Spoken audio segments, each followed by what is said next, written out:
നമ്മൾ മണാലിയുടെ മാൾ റോഡിലൂടെയൊക്കെ നടക്കുമ്പോൾ കാണുന്ന സാധനമാണ് കേട്ടോ. ഇത് മിനി ഗുലാബ് ജാം എന്ന് പറയും, മണാലി മിനി ഗുലാബ് ജാം.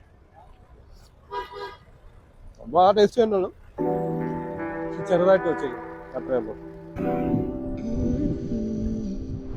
മോൾ റോഡാണ് മണാലിയുടെ മെയിൻ ഷോപ്പിംഗ് ഏരിയ. വാൻവിഹാർ പാർക്കിന്റെ തൊട്ടടുത്ത് തന്നെയാണ്. നിങ്ങളുടെ ഹൈ ബാർഗെയിൻ സ്കിൽ പുറത്തെടുക്കണം, എന്നാലേ വലിയ നഷ്ടമില്ലാതെ മേടിക്കാൻ പറ്റൂ. അമ്മയുടെ ബാർഗെയിൻ സ്കിൽ കണ്ട് ഞാൻ വിജൃംഭിച്ചിരിക്കുവാണ്. പുറത്തുള്ള കൺട്രീസിലൊക്കെ പോലെ വളരെ വൃത്തിയും നീറ്റുമായിട്ടാണ് ഈ ഷോപ്പിംഗ് ഏരിയ കിടക്കുന്നത്. അത് പെട്ടെന്ന് തന്നെ എന്റെ ശ്രദ്ധയിൽപ്പെട്ടു.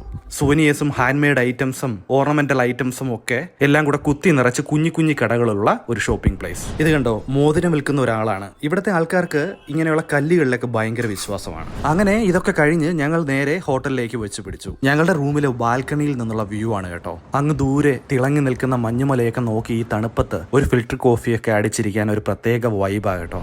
ഡിന്നറിന് നല്ല ടേസ്റ്റുള്ള നാടൻ ഫുഡാണ്. ഇതാണ് ഇവിടുത്തെ റൂം ഹീറ്റർ. എത്ര ജാക്കറ്റ് ഇട്ടാലും ബ്ലാങ്കറ്റ് പുതച്ചാലും ഇവൻ ഇല്ലാതെ ഇച്ചിരി ബുദ്ധിമുട്ടാണ് ഇവിടുത്തെ തണുപ്പിനെ തോൽപ്പിക്കാൻ. നാളെയാണ് റിയൽ മണാലി നമ്മൾ എക്സ്പീരിയൻസ് ചെയ്യുന്നത്. റിയൽ സ്നോ ഒക്കെ ആയിട്ട് സൊലാങ് വാലിയിലെ എക്സ്പീരിയൻസുമായിട്ട് വരാം. Stay tuned.